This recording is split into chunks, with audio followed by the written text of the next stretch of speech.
నమస్తే, welcome to TR TV official. నేను మీ ఓన్లీ ట్రూత్ విత్ తిరుపతి. ప్రజలారా దయచేసి ఈ వీడియో అందరికీ షేర్ చేయండి. ముఖ్యంగా మేడ్చల్ ప్రజలు చూడాల్సినటువంటి వీడియో ఇది. మీ వాట్సాప్ గ్రూప్లలో, మీ సోషల్ మీడియా ప్లాట్ఫామ్స్లలో కూడా ఈ వీడియోని షేర్ చేసేటటువంటి ప్రయత్నం చేయండి. మేడ్చల్ బీఆర్ఎస్ పార్టీ ఎమ్మెల్యే, మాజీ మంత్రి పాలమినా పూలమినా కష్టపడ్డా కాయ కష్టం చేసిన అని చెప్పి తిరుగుతూ ఉంటాడు కదా సారు. మల్లారెడ్డి పార్టీ మారేటటువంటి అవకాశం ఉందని చెప్పి దాదాపు కాంగ్రెస్ ప్రభుత్వం తెలంగాణ రాష్ట్రంలో ఏర్పడిన దగ్గర నుండి మనం మాట్లాడుతూనే వచ్చినాం.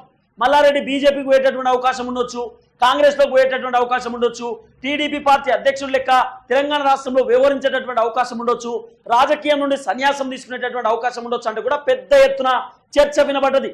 అయితే ఇప్పుడు మల్లారెడ్డి ఏం చేయాలో అర్థం కానటువంటి సిచ్యువేషన్ లో కనబడుతున్నటువంటి పరిస్థితి. ఎందుకంటే ఓవైపు తెలంగాణ రాష్ట్రంలో హైడ్రాకి సంబంధించినటువంటి దూకుడు పెద్ద ఎత్తున కొనసాగుతున్నది. మల్లారెడ్డికి సంబంధించినటువంటి అంశంలో గతంలోనే ఏదైతే ఎమ్మెల్యేకి సంబంధించిన కాలేజ్ దుండిగల్ కాడ ఉంటుంది, దుండిగల్ కాడ మల్కాజ్గిరికి సంబంధించినటువంటి ఎమ్మెల్యే మర్రి రాజశేఖర రెడ్డి మల్లారెడ్డి వాళ్ళ అల్లుడు, ఆయన దుండిగల్ కాడ కాలేజ్ కట్టిండండి, ఎమ్మెల్యేటి కాలేజ్ అని చెప్పి ఉంటుంది. ఆ కాలేజీ 10 ఎకరాల చెరువుని కబ్జా పెట్టి ఆ చెరువులో మట్టి పోసి మొత్తం ఆ కూడిపేసి దానిపైన ఓ 10 ఎకరాలలో పెద్ద కాలేజీ కట్టారు. దాంట్లో దాదాపు వేలాది మంది స్టూడెంట్స్ పెట్టి పెద్ద దండ కూడా తెరలేపారు. అలా ఫీజులు ఎక్కువ తీసుకున్నాడు, వాళ్ళని ఇబ్బంది పెట్టడం, నానా రకాలుగా తిప్పలు పెట్టడం అన్ని కూడా జరిగినాయి. అయితే ఆ ఎమ్మెల్యేటి కాలేజీని కాంగ్రెస్ ప్రభుత్వం తెలంగాణ రాష్ట్రంలో ఏర్పడిన తర్వాత కుప్ప కూల్చేసేటటువంటి ప్రయత్నం చేసిరు. అది అక్రమంగా కట్టిరని చెప్పి హెచ్ఎండి అధికారుల పర్మిషన్ లేకుండా, ఎలాంటి పర్మిషన్ లేకుండా కాలేజ్ కట్టిరని చెప్పి అక్కడికక్కడే ఆ కాలేజీని మొత్తం పూర్తి స్థాయిలో కూల్చేసేటటువంటి ప్రయత్నం చేసింది కాంగ్రెస్ సర్కార్.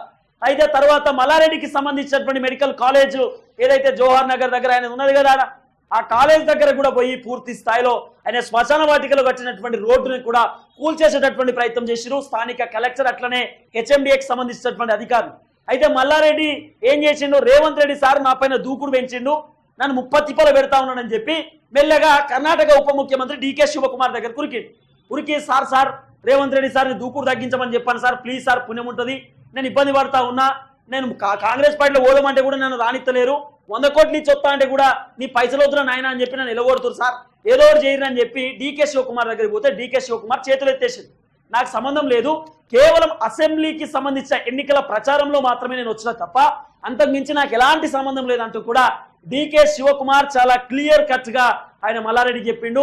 రేవంత్ రెడ్డి పీసీసీగా స్టిల్ లో కొనసాగుతున్నాడు, తెలంగాణ రాష్ట్రానికి ముఖ్యమంత్రి, కాంగ్రెస్ పార్టీకి కీలకమైనటువంటి వ్యక్తి కాబట్టి ఆయన చెప్పిందే డిసిషన్ ఫైనల్ అవుతుంది, ఆయన తీసుకుంటే లేకపోతే లేదు, నేను ఏం చేయలేనని చెప్పి డీకే శివకుమారు వెనకడుగు వేసే ప్రయత్నం చేసిండు. మల్లారెడ్డి అక్కడ నుండి మళ్ళీ ఢిల్లీకి వెళ్ళిండు, ఢిల్లీలో సోనియా గాంధీ అపాయింట్మెంట్ అడిగిండు.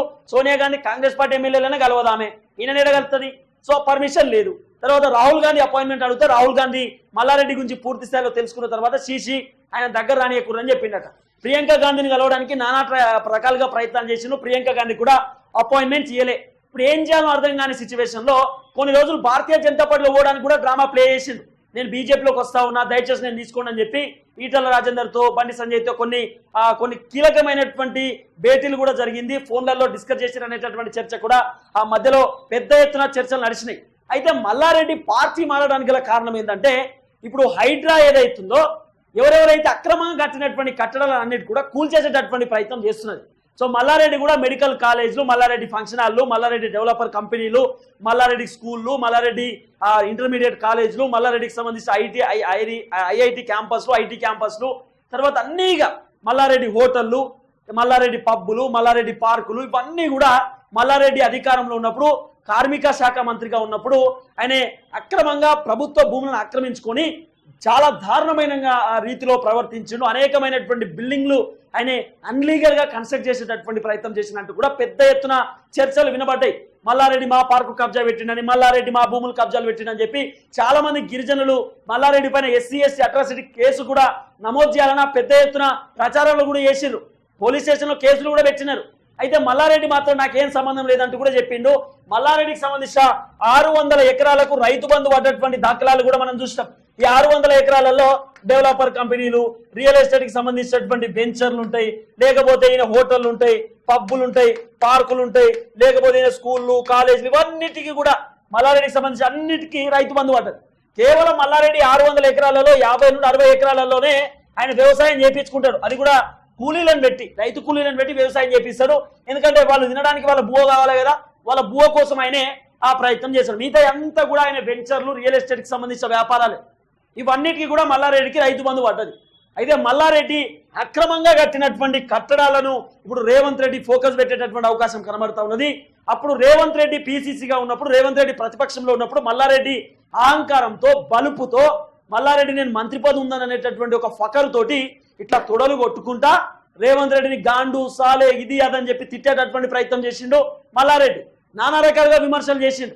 రేవంత్ రెడ్డి పెద్ద బ్లాక్ మెయిలర్ అని, రేవంత్ రెడ్డి బిడ్డ పెళ్లికి నేనే పెళ్లి పైసలు ఇచ్చినా అని చెప్పి, రేవంత్ రెడ్డి బిడ్డ పెళ్లి నేనే దగ్గరుండి చూసుకున్నా అని చెప్పి, ఆయనకు అసలు పైసలే లేవని చెప్పి, మొత్తం అన్నీ కూడా రేవంత్ రెడ్డికి హెల్ప్ చేసిందే నేను, ఆర్థికంగా నేనే అండగా నిలబడ్డా అని చెప్పి, రాజకీయాలలో కూడా నేనే అండగా నిలబడ్డా అని చెప్పి మల్లారెడ్డి బలుపు మాటలు నానా రకాలుగా మాట్లాడిండు.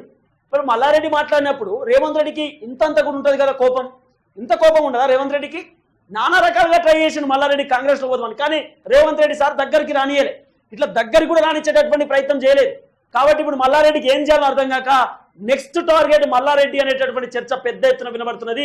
హైడ్రా కమిషనర్ ఏబి రంగనాథ్ మల్లారెడ్డికి సంబంధించిన అక్రమ కట్టడాలపైనే ప్రధాన ఫోకస్ చేస్తా ఉన్నాడు. కేటీఆర్ జన్వాడ ఫామ్ హౌస్ అయిపోయిన తర్వాత మల్లారెడ్డి టార్గెట్ అంటూ కూడా పెద్ద ఎత్తున చర్చలు వినబడుతున్నది. అందుకే మల్లారెడ్డి సారు ఇక పార్టీ మారేటటువంటి అవకాశం ఉందని చెప్పి తెలుసుతోటే టకాటక ఎవరు మల్లారెడ్డిని మన కేసీఆర్ సార్ ఇంటికి పిలిచిందట. ఎట్లురుతుందో చూడురు, ఇక ఎట్లురుతుందో చూడురు, ఇగో ఇట్లురుతుండు సారు.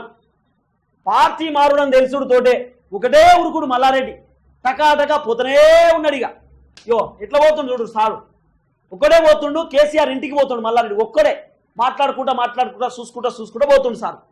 మరి ఎందుకు పోవాలా? ఒక్కడే పోవాల్సినటువంటి అవసరం ఎందుకు వచ్చింది? కేసీఆర్ను సార్ నన్ను కాపాడండి సార్, ప్లీజ్ సార్ అని చెప్పి చెప్పడానికి పోతుండు సారు ఒక్కడే. సో ఇది ఒక పెద్ద ఎత్తున ఒక డ్రామా క్రియేట్ అవుతున్నది. సో మల్లారెడ్డి ఏ టైం కన్నా పార్టీ మారేటటువంటి అవకాశం ఉండొచ్చు.